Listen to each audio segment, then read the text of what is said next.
Right, ladies and gentlemen, we're here for the Radical SR10 Championship for the second round at the Motorsport Arena Oschersleben. My name is Hillebrand. I'm joined by Jim Cunningham today on the cameras as well. And I think we are about to see some quite nice racing in these low weight but high power sports cars. How are you doing, Jim? I'm great, man. It's good to be here with you. It's the first time you and I have ever worked together. It's actually, I'm probably one of the few people that actually like this track, maybe other than you. But I a lot of people seem to not be a huge fan of this place, but I like it. I think it races well. I get around here pretty good myself, so that's probably why I do like it. If I didn't, I probably wouldn't like it as much. But yeah, it's a good place, and I think we're going to have some good racing today. We don't have that big of a field. Looks like right now we're going to end up with 8 cars, but we've certainly got some fast drivers out there. Absolutely, and as you said, a very divisive track, opened in 1997, so one of the newer tracks in Germany. Oschersleben, so directly in the border region between the old East and West. And as you can see, we're using the fantastic fast-flowing left-to-right combination for Hotel. Well, the other variation was, I think, once quoted by a WTCC commentator of, whoever designed this corner should be taken to a dark room and beaten. But luckily, no such thing today, having us remaining very much unbeaten and very much happy, as we have Robert Woodward sitting in the lap, Luke Crowley coming around as well. But at the moment, Simon Edwards in first place with a 1:19, separating himself by a little bit from Paul Glover, who's in second place with a 1:20.060. Wow, so it's actually Phil Glover, Phil Glover. Sorry. Well, no, Phil, and that's a great lap from Phil. Phil is a character. We'll bring him into the booth later. You'll get the chance to talk to him. He's quite the character. He's probably my favorite person in all of sim racing. And that's a fantastic lap from him, because Luke Crowley and Seth Brown, those guys are really fast. For Phil to be up ahead of them right now, that's a fantastic lap from him. So happy for him. Yeah, absolutely. I thought of Oliver. He's like with us in the broadcasting team usually for other jobs. Yeah. That's Yeah. So many Glovers around here, but yeah, Phil, definitely a character. Always in very good mood as well, no matter how his race goes. Always in a good mood. I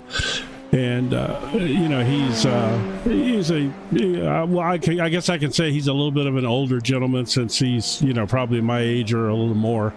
And, he races, motion rig with VR headset on. I'll keep telling him I just want to get a camera put in his house so I can watch him while he's driving in that motion rig and with the VR on. That's got to be a sight. Yeah, I think we got a couple of sites of that before, ages ago. I think still like last year at Spa, we saw him, and I think he actually had a quite big crash there, and I was wondering how he didn't get sick. But we're still on for qualifying. Last couple of corners in the Sachsen-Anhalt curve here. Yeah, we are about 30 seconds left, yeah. It seems like a very flat surface, but actually from first-hand experience, there's always these like slight undulations, so slight up and down. As you can see here, like through the first 2 corners, very, very high speed. The downforce is definitely helping there, and then this never-ending right-hander for Hotel. That's a tough strenuous corner. That's a hard corner, man. People, I don't think that corner gets its credit. That way it kind of falls away from you and just keeps going.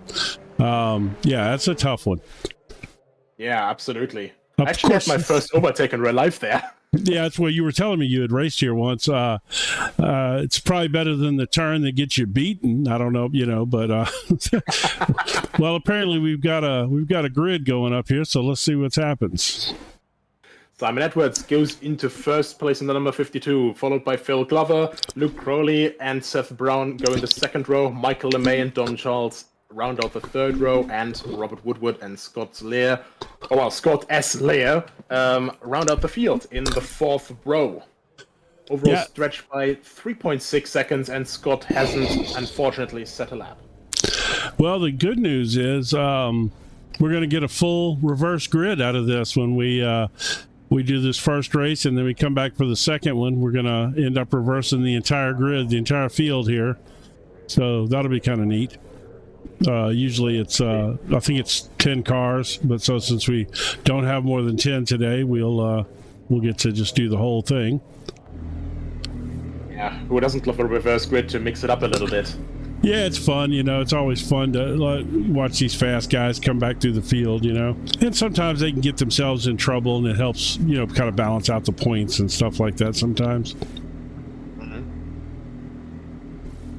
So yeah, everyone's waiting patiently on the grid. Phil Glover in his signature Castrol racing livery, which I absolutely adore. Oh yeah. I remember last time I was in this, I still absolutely loved this, and I still do. 2, 3, 4, 5 red lights, and it's go, go, go in East Germany for the first race at Oschersleben. Phil Glover doesn't have a great start. His starting data overtaken around the outside. Simon Edwards is very secure to turn 1, and everyone's keeping it nice, tidy, and clean into a hotel. But side by side, behind Phil Glover, 4P4 can't quite make it alongside there.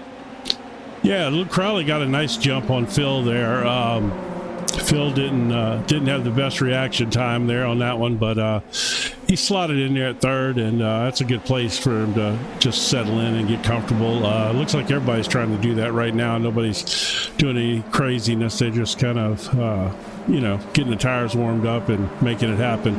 But you can't do that too long with Simon out in front of you. Next thing you know, he'll be 10 seconds away from everybody. Yeah, absolutely. You cannot leave that man by himself for even a minute, so Crowley will have to go on the offensive against him as they come towards the Shell S. Used to be called the Senna S, but it's always this thing with German racetracks.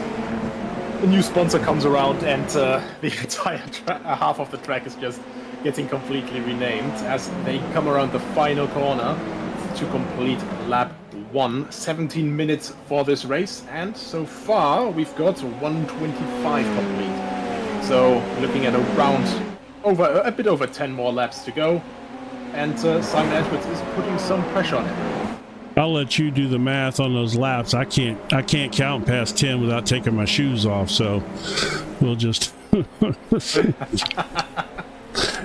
You never know how that joke's going to go with, when I work with all the different commentators from different countries, and some of them have the driest sense of humor, like they just don't get it, and they just sit there, and I'm like, well, that went over like never mind. Won't say that on the air, but yes. Forgot I was on the air there for a second. Absolutely. But yeah, at around a second, Crowley's he's keeping with him though. He's keeping decently with him, and meanwhile Phil Glover has to look behind him more than in front of him. Charles and Brown right behind him, and Michael and May not too far behind either if they start fighting. I tell you what, Seth Brown looks like he's about to make a move here on Dom Charles at any second. Absolutely, completely staring through that little, roll bar essentially. Yes. Pretty much gauging where to brake there. Seeing, maybe if you can see some sweat in the rearview mirror from him. People don't realize that's the worst thing when you get behind somebody so close you lose your brake markers. Yeah, especially, if it's even more cars in front, especially in situations where it's bigger fields, you're looking in front of you, a little bit deep there. Oh, they're all, every one of them. Golly, every one of them got loose right there, all at the same time. Oh, God. Brown spins it around, rolls backwards out of the way of Woodward. Yeah, but keeps it going. That's unfortunate for him. He was right there about to make something happen. Those two battling a little bit gave Phil a half a second worth of breathing room, but I think that's getting eat up really quick now that Dom doesn't have somebody on his back bumper. I think that's always one of these nice moments, obviously not for Brown here, but for Charles, obviously he's going to be looking now, looks behind him. Oh, there's no one left. I can just focus fully on the front, focus fully on attacking, and use this car absolutely to every single inch of my ability, to make sure that Phil Glover, God damn it, I'm just getting caught out, because Paul was one of the last guys I commentated with for JPBroadcasting. But yeah, Phil is looking into his rearview mirror and wondering, well, what happened to my security, so to say. Yeah, well, he's certainly wishing that Seth was back there. We got Paul LeMay and we got that's awesome. We got Stacy is in chat as well. Yeah, we got Paul LeMay in chat. He's unable to race. That's of course his brother back there. I'm not sure how well you know him, but you probably do. That's Michael LeMay, Paul's brother. Paul's got a little injury. He's sitting out the rest of the year. So I keep telling him to come join us in chat, but he comes in and he hangs out in the YouTube chat and chats with us all race. And he was talking about Phil doing a cracking job. Phil, I mean, that was quite an impressive qualifying lap from Phil, I have to say. That blew me away. I've been doing Phil's races now for probably a year, and that's probably the best lap I've ever seen him turn. Yeah, I mean, that's always these nice things when you start to get more familiar with the field in there. You know what everyone's capable of, what they have achieved so far, and then when a performance like that comes around, it just puts it into another light, because you could see those guys grow. But just as well, speaking of, people that Simon Edwards, one of those guys that we know always running at the front and very dominant, of course, but Mr. Crowley, close still behind him. He's doing a good job. I mean, to remain inside of 2 seconds to Simon is quite impressive. Simon's world-class speed fast. I mean, he's he can race with the best of the best, in these cars. So, to be able to hold on to him even like that is a phenomenal job. And I don't know if you know this, but he's been kind of working with Phil now for, I don't know, a while, a couple of seasons anyway, and that's why we've seen such growth out of Phil. He has just become such a better sim racer than he was. He uses all the track now. He's just improved his fundamentals, more than anything. I think that Simon just had him work on his fundamentals and get his fundamentals correct, and he's doing such a phenomenal job. And Simon is what a great guy for doing that for him. Yeah, I think that's what you see quite often in sim racing compared to, well, brutally put, real life racing in these Radical Cups, for example. You have more of a community, so people are always helping each other out, trying to just help a little bit. These, of course, are fixed setups, so you can't really give too much advice there. But I remember, when I was doing iRacing a couple of years back, I got into a session with Graham Carroll once, from Team Redline, if I remember correctly, back then. And, just watching him tackle a lap, just where he's braking in comparison, how he's getting off the brake, when he's accelerating, that already helped me quite a lot. And I literally improved my lap time by, I think, 1.5 seconds around Road America. Uh-oh. And, even without actual coaching, oh boy. Well, hold on. Let me restart it. I had it on slow motion. I do that all the time. That's Luke Crowley coming into good. And he just okay, there we are. He saved it, but yeah, that just cost him a few seconds. There's so much for hanging on to Simon. That's what happens, though. You start pushing the car to try to hang with Simon, and the thing, the rear end will step out on you like that. I mean, as you start hanging it out there, trying to keep that speed that Simon carries. And the funny thing about Simon is these are open setups. Yeah, I was just fixing to say, Paul just commented on it. And what is scary is Simon runs less wing than anybody, which of course makes him faster on the straightaways. But how that guy maintains control in the corners is insane, because he has so much feel and car control, because he runs less wing than everybody, which of course when you get on straightaways makes him that much faster, which matters, not as much in these as the SR8s, but yeah, he's, that's so then you start lowering your wing trying to keep up with him, and then you end up like Luke Crowley did. Yeah, I think I was mistaken because fixed setups. I think last time I was commentating on the SR8 series. Yes, the SR8s are, and a lot of these guys cross over. You see them in both places, you know. That's why I know them so well, because I do both. You know, but Phil has pulled away from Dom Charles a little bit. Look at this. Yeah. I mean, Phil's doing a fantastic job. Luke better watch out. You know, Phil's coming. Yeah, managed to gap in a little bit. Yeah, he's got a nice... I think just that, you know, seeing that gap going bigger, you know, you just have that little bit more of a reassurance. You don't have to look around as often. Oh, well, check as much, you know, you don't feel as pressured, and then you can just fully focus on staying consistent, staying in your groove, and just keep going. And that's just really the nice thing about this, you know, and, well, as you said, you know, Luke has to look behind him now, Mr. Crowley, because Phil Glover is now unleashed, and... That's right. That's right. We've turned Phil Glover loose now, so Phil's on the way. And not just that, you know, Luke, just after that half spin in Hasseröder, you know, you just make a tiny mistake, you know, touch the grass a little bit, and that really creeping spin that he got in the middle there, despite the corner being slightly banked as well, you know, that destroys your confidence for a moment. You know, you have to cook the tires up, and you can see how close that gap has shrunk down to. And not to mention the fact that, you know, these tires are super sensitive in these cars. You know, you do even a little half spin like that, man, and you just light those rear tires up. And it takes a lap or so just to cool them back down.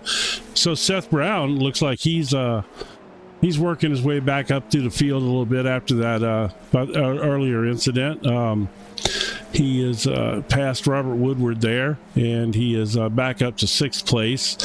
Got a pretty big gap to Michael LeMay in 5th, but we'll keep an eye on that and see if he can start whittling away at that gap. Yeah, Paul was talking about when we were commenting on Simon about what great finesse Simon has. Simon's probably one of those guys that, I don't know if you've heard the term, drives with loose hands. You know, soft hands. You know, guys like that don't clutch onto the steering wheel. You know, it's a real light-handed thing, and they feel everything that the force feedback from these rigs are giving them. Because the one sensation that you lose in these cars is you lose the sensation in your buttocks. You know, as you know, you've driven real race cars. You know, that's something that you lose in these cars, because we don't get that butt feeling. Even if you've got all the, you know, you could have all the motion, haptics and whatnot, it's still not going to give you that feeling that you get from a real car when the rear end starts to break loose, or at least not the same. But guys who are super fast drive with a light hand, and they have a way of sensing, because the feedback kind of starts to go away when the car starts getting loose, and they can feel that. And I am not one of those guys. I'm a heavy-handed driver, and I, you know, it just. But yeah, those, you know, I have no doubt Simon is one of those guys, as is a lot of these. I'm sure Paul LeMay was. Paul LeMay is very fast too. And I haven't been around with Paul when he wasn't injured. You know, I've always, since I came around and started doing this, you know, Paul's always had that neck injury. And so he struggled a little bit. I would only imagine how fast he was prior to that, you know, or when the neck wasn't bothering him too much, you know. And Luke Crowley's another one. Luke's fast too. I've watched him over time, you know. He's turned me into a believer. That's an inside joke between us. He said I didn't believe in him one time, so I said, "Look, man, I'm a believer," you know. And then he crashed.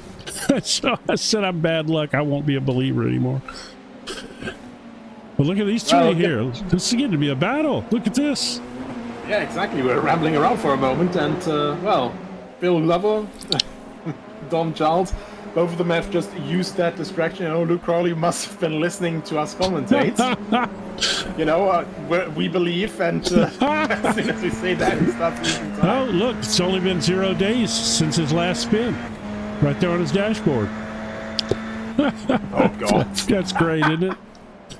Fantastic. I absolutely love what sim racers do with deliveries for them. Or these basically like these bumper messages or underneath the rear wing that they say, if you're reading this, you're too close. Yeah, right. Always just fantastic to see the complete customization. But now all three of them out of Hasseröder and into the triple left. I'd say the most difficult section of the circuit. It's not as difficult here. These cars are relatively light, 725 kilograms, and have downforce. I remember I drove a Chevrolet Cruze touring car through here, and man, like when those things start sliding, it was after a bit of rain, and I was on semi-slicks. It's like, the moment when a roller coaster goes over a crest, your stomach starts going up and down. It was not a pleasant feeling because I didn't want to go into the gravel. Well, why is it telling me it's checkered flag? I thought the race was 17 minutes, but that is a very good question. Right, 12 laps or. Okay. Well, we yes. got there. We got there in time to see Simon cross the checkered flag because I happened to notice that, so that's good. There's Luke in second. Phil Glover coming across in third. Fantastic job by Phil there. Dom Charles in there at fourth. Here comes Michael and bringing it home in fifth there. Seth Brown got back to sixth, but that was all he could make up. It's hard to make up spots when the field can spread out like this. There's no traffic to hold up guys in front of you. And Robert Woodward bringing it across there in seventh place. And of course Scott Lear filled a spot, but he did not actually take the start. And we have a little warm-up session here, which I hate the fact that we can't go back and look at any replays during the warm-up session. That's I don't know, just a pet peeve of mine, I guess. But yeah, I mean, this is even for a small field, that was fun. I enjoyed that. And with the grid reverse now, it's going to be that's going to be really fun. Putting Simon at the back. I mean, if I'm being honest, I don't think it's going to take him too long. Last to first challenge, always fun to see. Sure, absolutely. Yeah, that's gonna put Woodward up there on the pole, I guess. Because since Scott Lear didn't take a start, he will not get moved up, I don't think. So I should put Woodward up there in the pole position. That'll be challenge. That's always nerve-wracking, man. If you're not the fast guy, and they put you up on the pole in front of a field, man. I had that happen. My first time that ever happened, it was in Indy cars. And I gassed it up in first gear, turned it right into the wall, right in front of the whole field. How many others did you take with you? That's the question. A couple. I'm sure. I don't think it was horrible how many, but it was just a simple fact that I did it. Just absolutely gassed it up in the wrong gear and just turned it right into the wall. It happens. Like, everyone makes mistakes. I haven't met a single driver yet that, never made any mistake or, had one of those fun moments, how to say. Yeah, right. Where you just, you drop the clutch, the wheels spin, and you're just going, there we are, let's go cooking. And unfortunately, you're using a gas stove and just held your lighter over it. That's right. Yeah, left the gas on a little too long and boom. Yeah, and that's the thing about standing starts. It's that was a short little warm-up session. Good deal. I like that. All right. Let's see if we can get the feature race now. Yeah, get the grid up for you there. Yep, Scott Lear leading us off. I don't know if he'll take the start. No, he won't. That's at the moment. I would have thought maybe he will. I wouldn't have thought they would have moved him up though, considering he didn't post a lap in the last session. But yeah, interesting. Either way, on the second spot, Robert Woodward, then Seth Brown and Michael LeMay in the second row, followed by Dom Charles and Phil Glover coming in for the next round of their battle. Luke Crowley and Simon Edwards bring up the rear. Of course, our P1 and P2 finishes for last round, and Simon Edwards will, of course, try to prove himself here as we're already going. My goodness, that was a quick jump. They don't play at all, do they? Wow, nice One more start by moving around Seth here at the start Brown. as well. Holy cow, look at Seth go. And Phil Glover as well. Oh, Phil Glover's gotten touched. Oh, Glover's no, touched Phil. and around, but was able to keep it up. But that's, of course, a damper on his aspirations. Had a great run, went up to P3 momentarily. Now, we've got Simon Edwards there. Well, from P7 essentially to P3 within one corner. My goodness. Shocking. Absolutely shocking. But yeah, Seth Brown, you know, he was looking very quick in the last race until his unfortunate spin out of Hotel Curve. This time, however, you know, only one person to pass, and in the meantime, Woodward under pressure from Edwards, of course, all over the back of him, down the back straight, and Brown, of course, will try to build the gap as early as possible to then try to keep a little bit of a distance between them. I think I can hear Seth right now screaming, hold on back there. he wants him to hold Simon back as long as possible. I don't think this is going to take long at all, though. My guess is probably right here. A little bit deep, and yeah, actually backing out. I think he was just going, well, I don't mean to be too much of a bother. I don't want to risk it, because, you know, if you're obviously defending, you're pushing a lot more on your limit, and the more likely it is to also just spin off or crash out or something, or hit someone else, of course. And in the end, you know, you gotta try and stay within your comfort zone to stay consistent and finish. Yes, and you know, and there's nothing wrong with that. You know, I mean, there's steps and there's progression through this thing. You know, you've got to get up front first, and you got to learn how to run up front with guys up there. You know, and you know, you start battling somebody like Simon. Next thing you know, you take him out, so you get nervous about stuff like that happening. You know, it happens. This is a great battle right here. You got Luke. I kind of hope they battle a little bit. I want to see Phil get back up to him. He's trying. If they fight a little bit, he'll get there.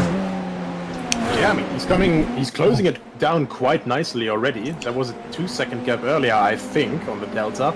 But everyone, my goodness, making moves, shifting around.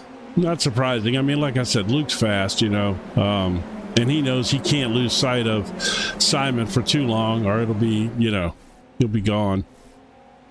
Well, he's going to get another chance, you know. There's still a 1.2 second gap between Mr. Brown and Mr. Edwards, so they are not too far apart, but that is still, I think, a pace differential small enough, and obviously some, you know, a little bit of ego, because Brown knows he has the pace to keep up with Edwards, that, you know, Brown would be fighting back, I imagine. Oh, yeah, definitely. I mean, for sure. He's got enough confidence in his ability to fight with Simon, for sure. But, you know, I don't... May as well in the pits now, so I think that's a DNF. He went off track. Let's see. He may have... Let's see what happened to him here real quick. He may have scuffed it up pretty good here. No hit, though. Wow. Wonder why he... I don't know. Maybe he just figured he was kind of out of it, didn't feel like riding around.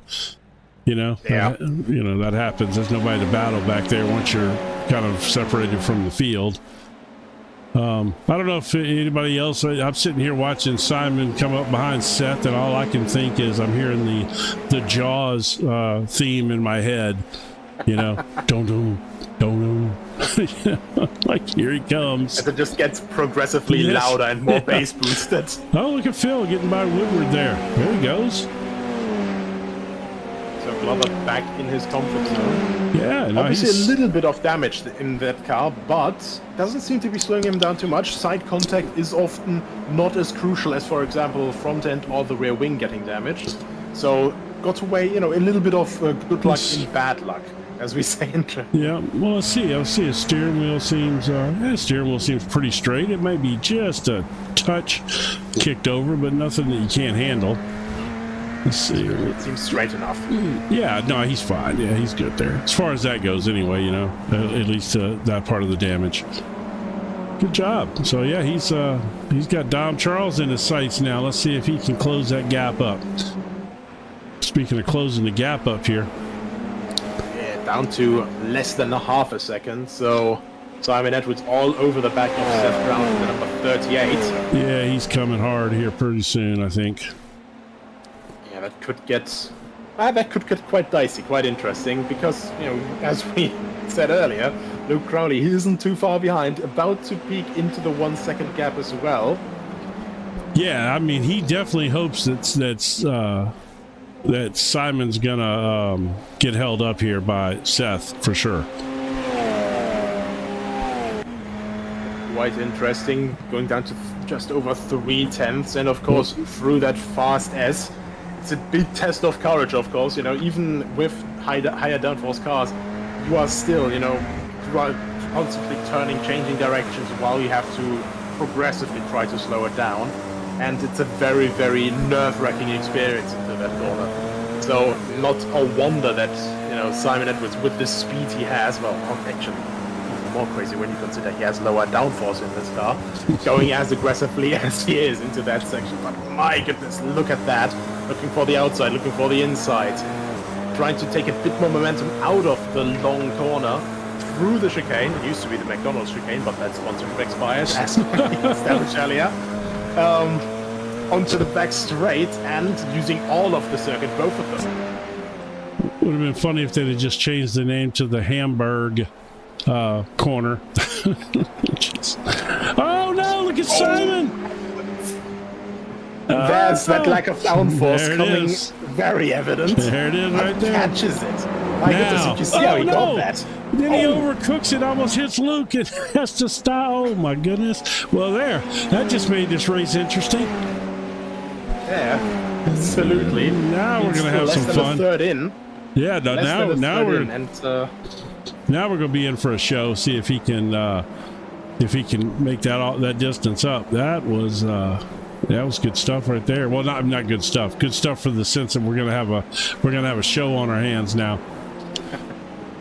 Well, I mean, out of the chicane, he basically overheated the rears a little bit with that slide and then the lockup, and then he went, well, I mean, the fronts are still, reasonable temperature. Let's overheat those a little bit as well with another lockup. Let's see if we can get a look at that. So yeah, he just lost the rear a little bit there, and that's the thing. His tires are hot now. Man, the rear gets loose a little bit, so he steps on the brake more. The fronts lock up, and he just barely slides past Crowley's rear. Let me see that again real quick if I can. Oh no, what did I just do? Not sure what I just did. Don't mind me, folks. That was. I mean, that happens to everybody, but it's just funny not funny, but it's strange to see it happen to Simon. The guy is. I mean, I just don't know anybody that has that kind of car control. Paul asking chat, can Seth pull this off? I tell you what, he's got a lot better chance now. Absolutely, his chance is just dramatically improved. Why don't I go back to live and we'll even be better off? Look at there.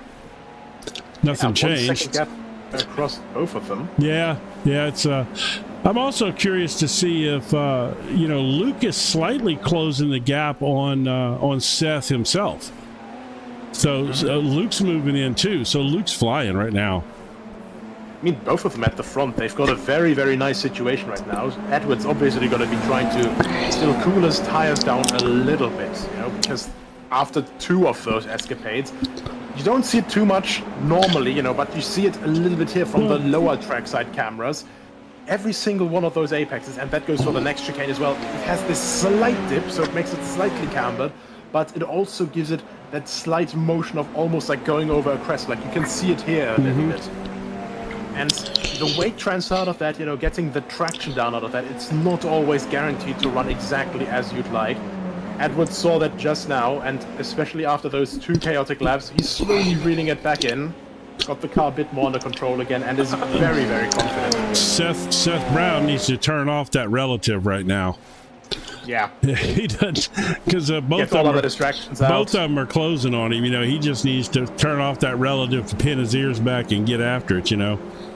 I'm sure right now he's praying that Simon catches up to Luke a little bit, to slow Luke down. But I mean, he's held on for essentially almost a third of this race right now. We're almost a third of the way through, so he's doing fantastic right now, and things are certainly looking better for him than they were, a couple of laps ago, where Simon was right on his tail, and he managed to survive that. So. Yeah, I agree. I think, honestly, we are going to be looking at a very, very interesting battle now. As long as everyone just tries to keep it together or keeps the errors to a minimum. But right now, Luke Crowley saw the gap widen more and more in the sprint race to Simon Edwards. But now, actually, he's trying to keep that gap bigger. He's done a phenomenal job here of shutting this gap down to Seth. It was 2 seconds when he passed, when he got by Simon. That was a 2-second gap when Simon had that little half spin or whatever you want to call it, and so Luke got by him. It was 2 seconds to Seth, and so that's been 2 laps now, I guess, 2.5 laps or so, and he's cut it down to a couple tenths at this point. But here, Simon's also cutting it down pretty fast. The thing is, getting close is another story to getting past, and that's the big thing as well. That's a big critic point that a lot of people have with Oschersleben, that it's apparently impossible to overtake, but especially in these smaller cars, you have such a light car with high power, with downforce as well. I think, as long as you know how to place that car properly, you definitely have more than 1 or 2 shots around this lap. I think so. I mean, especially with these cars and this track, both of which are kind of momentum based, the track is and the car is. So, it's just a matter of putting the car in the right spot to get the big run off of one of these corners that run down one of these straights, or longer. Not necessarily straightaways, but they may have a curve or a kink in them or something. But they're the higher power stuff, like right here. You can see he's closing it up here. Yeah, exactly. And so you also have the slipstream, of course, as well. Yes, all these wings, they add so much drag. And these cars they are pretty susceptible to the slipstream too. So certainly Seth is giving Luke a little tow right now. Now we're coming up to the triple once again, and this is, I think, the section where you're not going to want to be close behind another person, because you can see how all of them actually struggling. Seth is obviously looking in his rearview mirror, trying not to make any mistakes at all. Crowley very, very on it, and Edwards on it as well. All 3 of them now with 1 second intervals in between them, so all 3 of them now in that big slipstream train. So Seth Brown will now be constantly looking in his rearview mirror, and also then look for the turn-in points, for the braking points, and keep everything together. And that's the big difficult part around here. We are just over a third into the race. Well, I think almost about the halfway point, and that's another 50% that he has to keep this up, essentially. It's certainly going to get tougher. But I tell you what, as soon as Simon got in the slipstream of Luke, he closed that gap right up. I mean, it went from a second to a half second in about a straightaway, So Simon is going to be back there gnawing on Luke Crowley's bumper, and I think that's going to take some of the heat off Seth. In fact, at this point, if I'm Luke, I'm pushing hard to try to get by Seth. Because Phil, with Simon back there, behind you, you're going to be in a battle here quick, and all of a sudden you're going to get disposed of.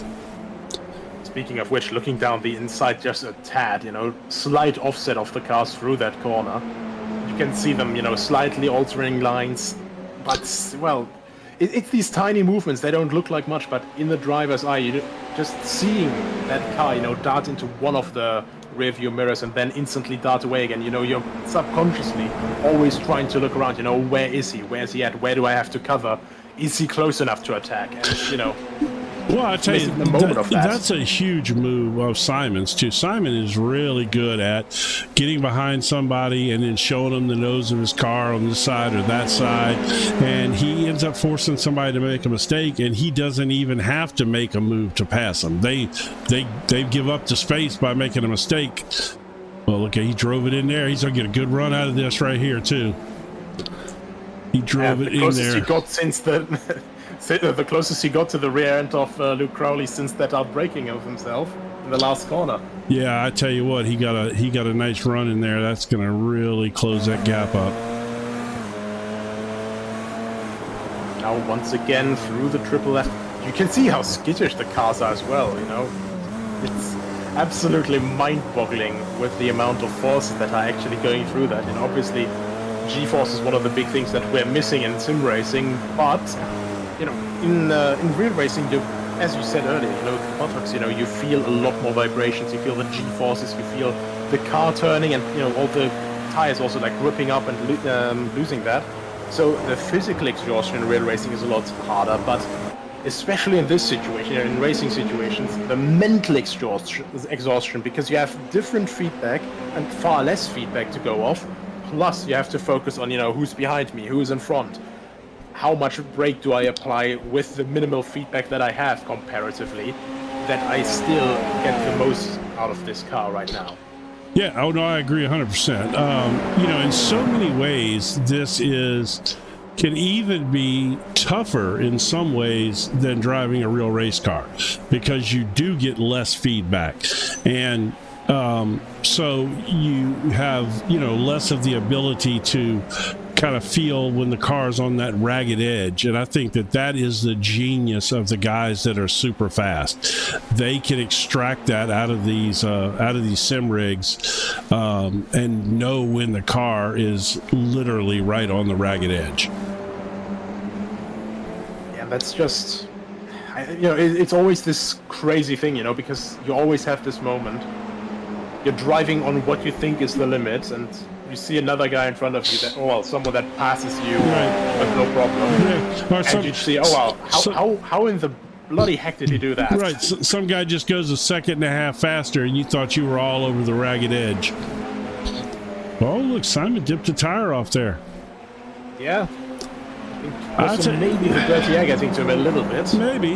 He's probably pushing, you know, I mean, like I said, these guys are all quick. So, you know, yeah, he's got that dirty air back there, and he's probably pushing, and we already know he doesn't have a ton of wing in his car. You can believe that. That's just not the way he drives, you know. I think that's an added level of difficulty for him as well, because, you know, you have less wing on that car. So you have to get more grip from the tires themselves. You know, every bit of aero grip that you don't have, you have to get from mechanical grip. Yes. And that mechanical grip obviously comes from the tires. So that's more load on the tires, plus the two big moments he had earlier, and the longer race distance. I think it could get quite dicey for Simon Edwards on the tire life if he doesn't look out. At the same time, you know, if he can just basically try to force the others into mistakes like himself, you know, he can equal the playing field again. Yeah, it looked like I jumped into this in-car because it looked like Luke was about to try to make a move on Seth there. He's backed off just a little bit, or Seth pulled away a little bit. I don't want to take anything away from Seth. But, oh no, he's thoroughly on the brakes. Oh my goodness. And both of them are right up against his buttocks now. Oh yeah, yeah. Well, Simon's... Although actually looking down the inside, not quite able to make move. Oh well, just slightly pulling back out. Where's Simon at right now? And right behind them as well. Yeah, because I looked up at the timing and scoring, and he was like less than 2/10 in there. Oh yeah, they are all over it now. Actually, Seth might have done himself a favor there, because he kind of stuffed Luke back into Simon's grips, you know, when he did that. So he may get a chance to just get a little bit of distance here. Because nothing throws you off your game when you're chasing someone more than the old Five Nights at Freddy jump scare break. Right. Goodness. Especially when you're, you know, when you're 2/10 of a second behind the guy when he does it, you know. But and then on top of that, you just immediately know that now you got Simon Edwards right on your back bumper even more. I'm honestly surprised. I'm surprised. The same situation. Simon was also like quite caught out there. Yeah, true. I was actually surprised that Simon didn't kind of react and make a move to that. When that happened, it must have really caught him off guard as well.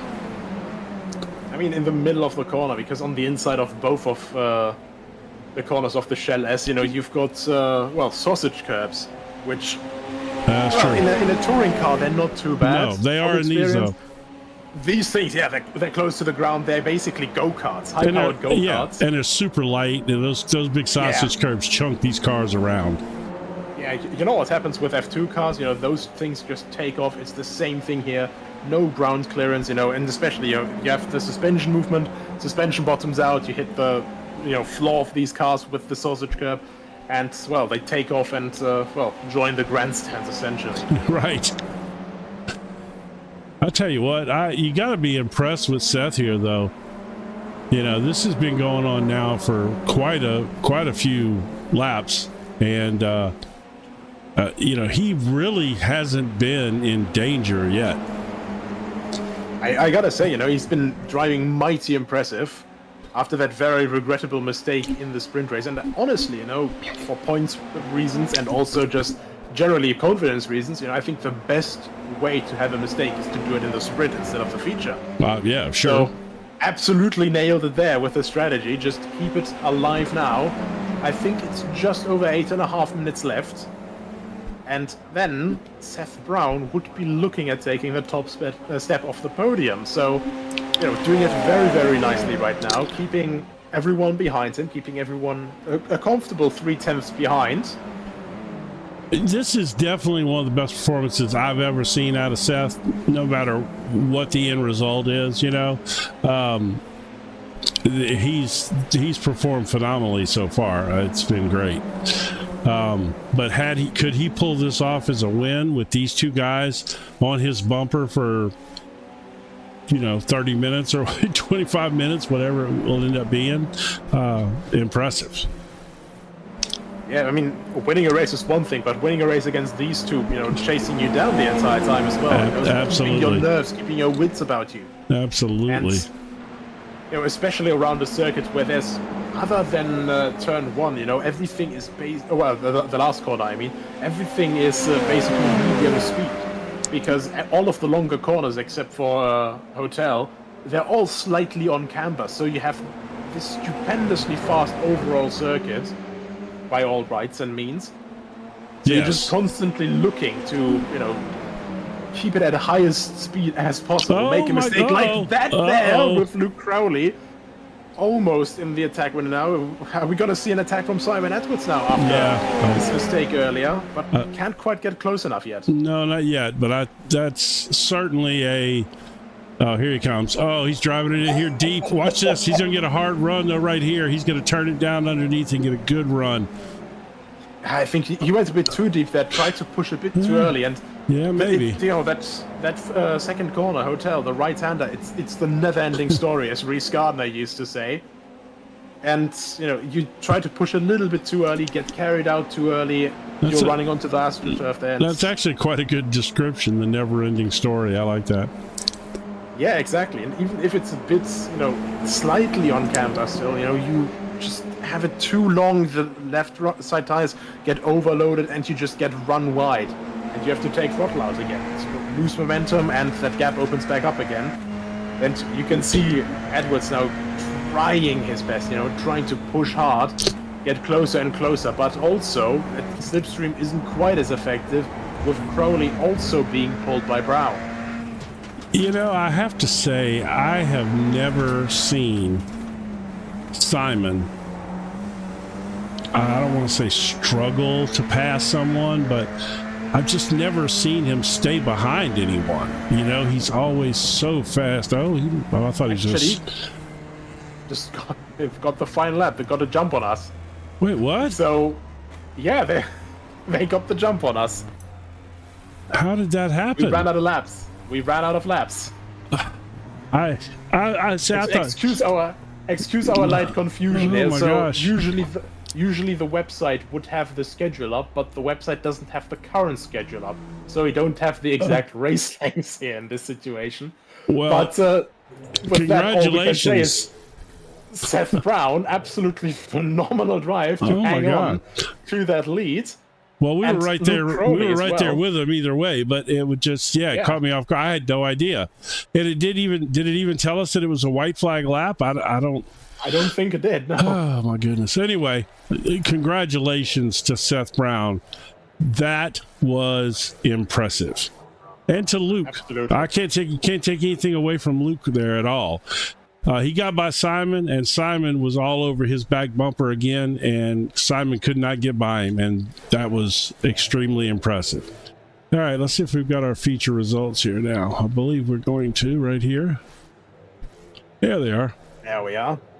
Seth Brown brings it home phenomenally against Luke Crowley and Simon Edwards.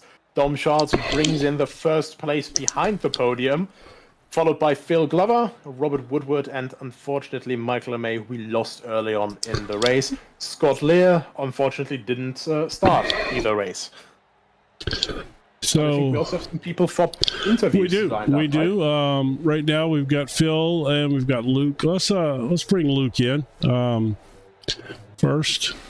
Let's get Luke up here. You can go ahead. Well, Mr. Crowley.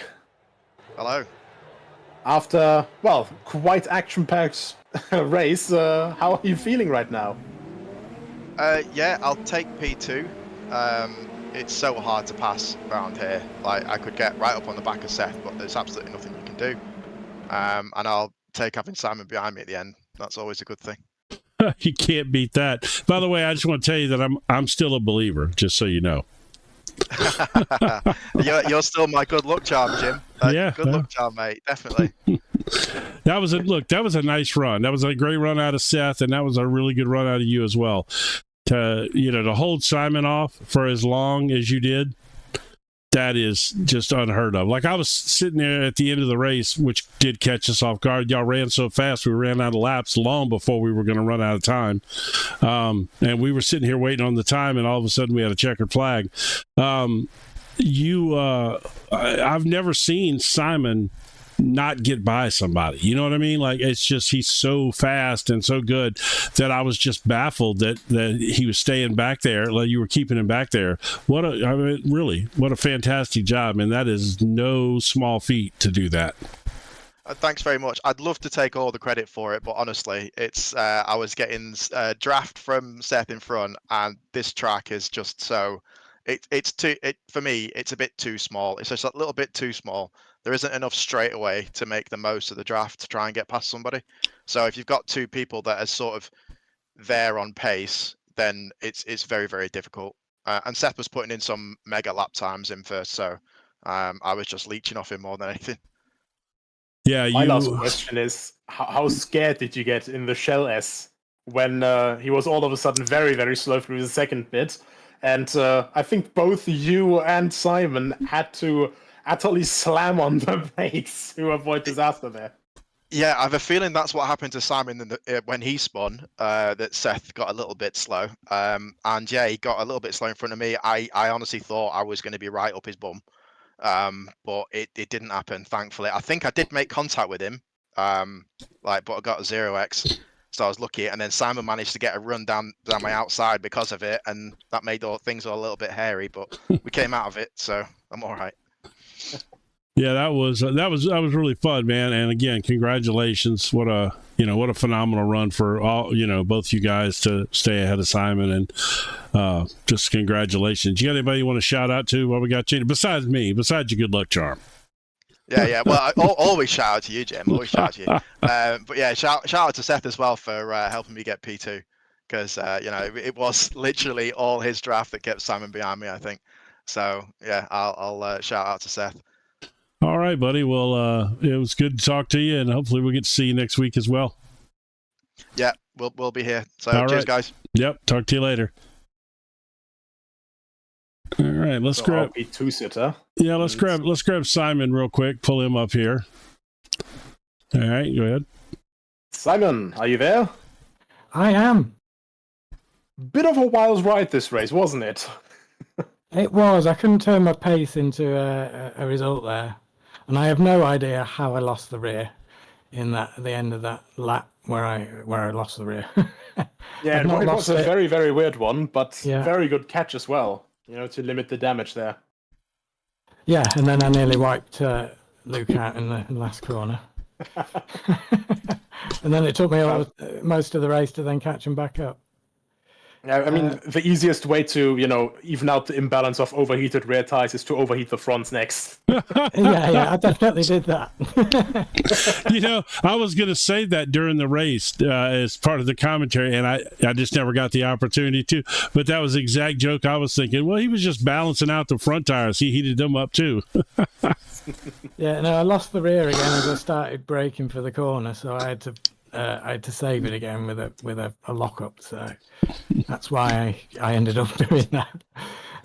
But yeah, I mean, I had tons of pace at this track, but I couldn't put it to use really because most of my pace was me braking into the complex areas, into the first section. And I was always getting held up by people, so I couldn't make any use of the pace. It seemed like you kind of tried to swing it out wide there to get a hard run out of there a little bit. Seemed like what you were trying to do from what I could see there. I was trying, but I was just getting too much understeer, so I couldn't make that work either. Well, it's I would love to tell you, it's a great run, you P3, but while we're so used to seeing you up front, I'm sure you're probably a little disappointed with the P3. But that was a very fun battle watching the three of you guys go at it there. When we got a small field like this to get a 3-car battle for pretty much the entire race almost, that was quite enjoyable from our perspective anyway. So I thank you for that. Yeah, you're welcome. All right. It was fun. You got anybody you want to shout out to while we got you here? Phil, did you notice his speed there? In this, yes. His qualifying and his racing? I tell you what, when we joined in and I realized that Phil had was going to hold on to the second fastest lap in qualifying. Well, you know how much I love Phil. You watch these broadcasts and everything. I was so happy for him, man. I can't even begin to tell you. So yeah, and it's all deserved as well. Yeah, no, it is. I mean, he's putting in the work, and it's paying off. It's been paying off, and today was just a really good example of that. So, all right, buddy. Well, we'll see you next week, and thanks for stopping in. Yep, thank you. All right, buddy. All right, let's get our. Oh, where'd he go? Did Yeah, we lost our leader, didn't we? No, Seth is still there. Oh, there he is. Oh no.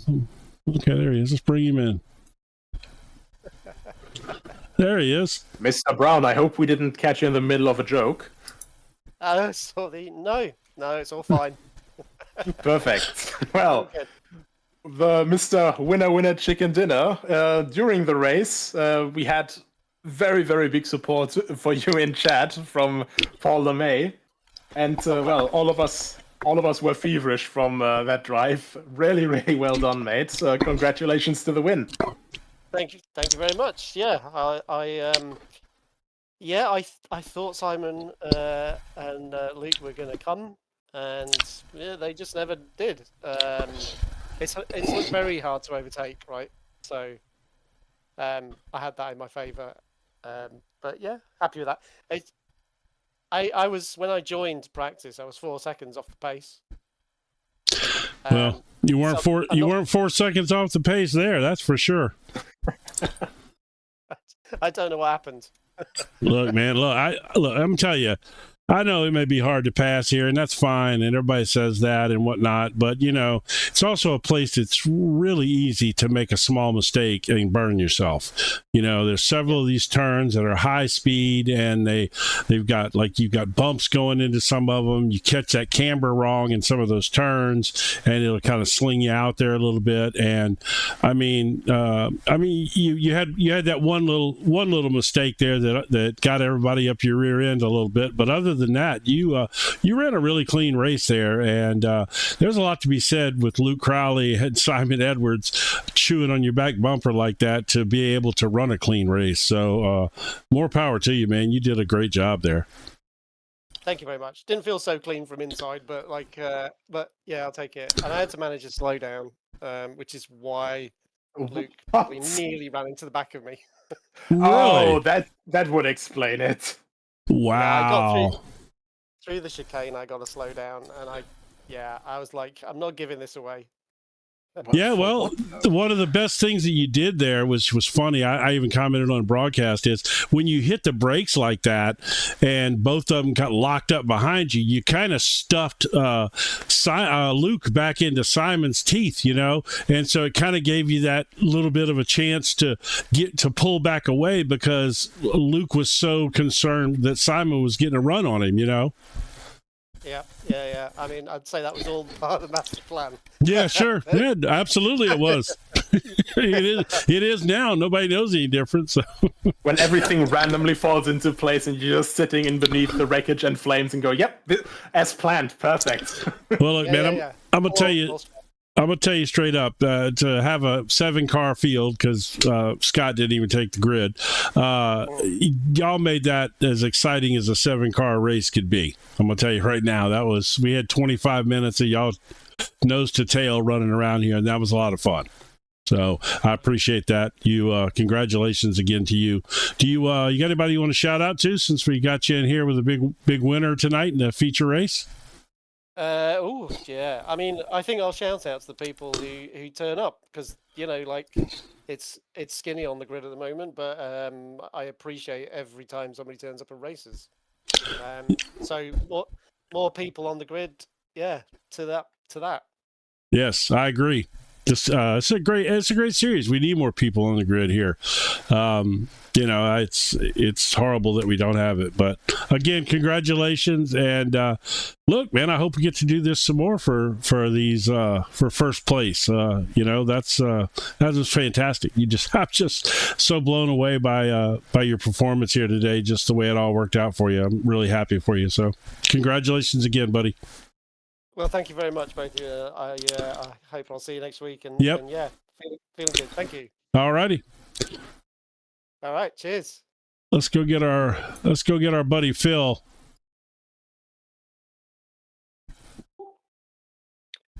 Phil Glover. Now then, how you doing? Our man with a plan and the ultimate immersion. The immersion was obviously so great today that, you put some incredibly impressive pace on in qualifying. I certainly tried, didn't I?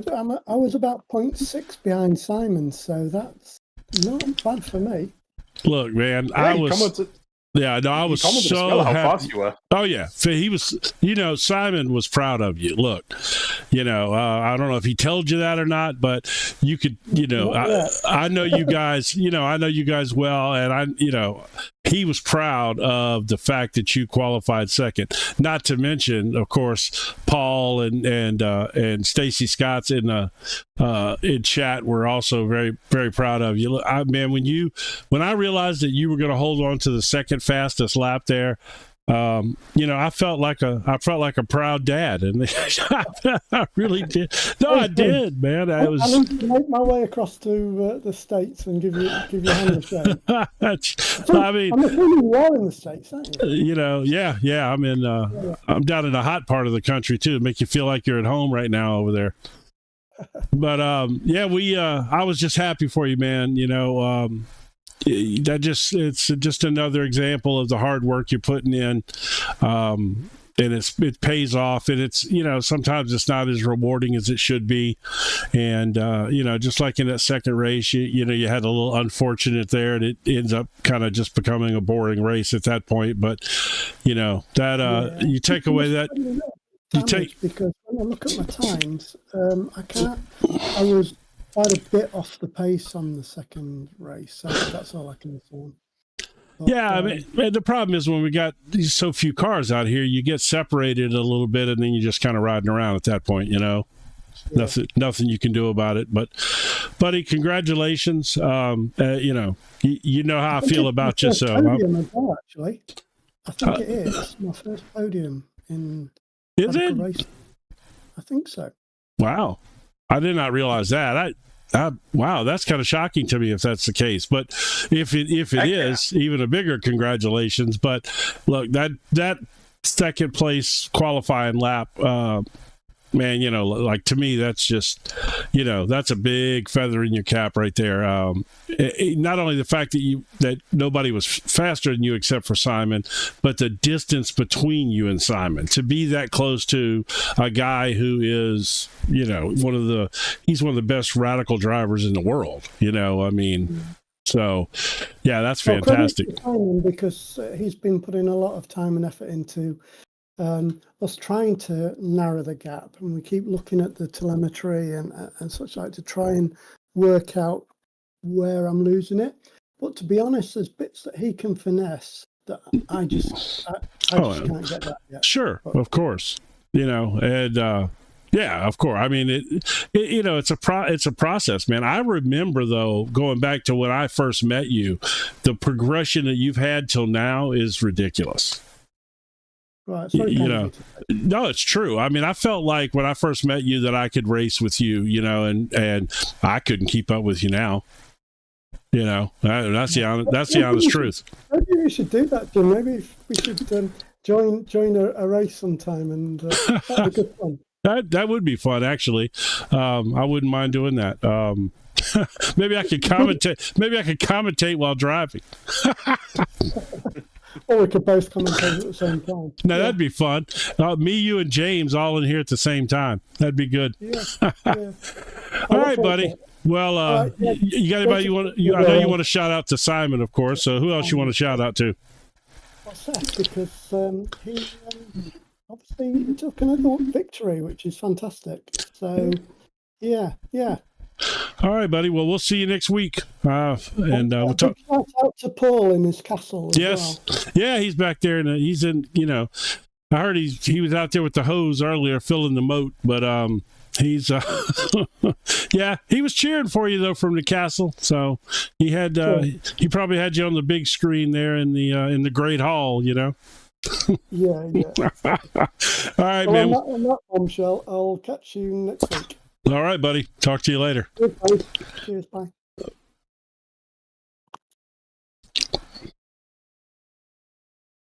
All righty.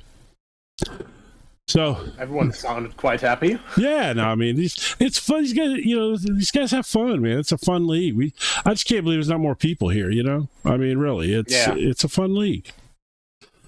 Yeah, I absolutely agree. And I mean, the thing is, though, you know, you don't really need a huge grid to have great racing, as we just saw. You know, I'm a German. I love VLN. You know, I love my 220 car grids around the Nordschleife. But Yes. you know, all you need is literally just a bunch of cars. You know, a bunch of guys that are passionate about this, and you can have a great race, as we saw just now. And heck, you know, all of them, you know, they're so into it. You know, they're also like, you know, so happy for each other. It's just fantastic to see. It is. It really is. You know, but that's what league racing's all about. You know, it's about, you know, you fight hard, and then you're happy for the guy when they have some success. You know, it's just that whole combo. That's what league racing is. Well, man, it was a pleasure doing this, our first race together. It's not very often you have great chemistry with somebody the first time out the box, but you and I had some fun there. That was pretty good. Yeah, for sure. And well, let's hope that the next race will be, you know, just as great as this one. Maybe Right. a bigger grid again, you know, so some more people can actually enjoy this. And yeah. Yeah, that sounds good. So you can go ahead and sign us out there. Say goodbye to everybody. Yes, indeed. Well, ladies and gentlemen, everyone in the chat, thank you very much for tuning in. Broadcast was, of course, brought to you by JPBroadcasting. This was the Radical Race Series, the SR10 series at Oschersleben. Thank you very much for tuning in, and now have a good night.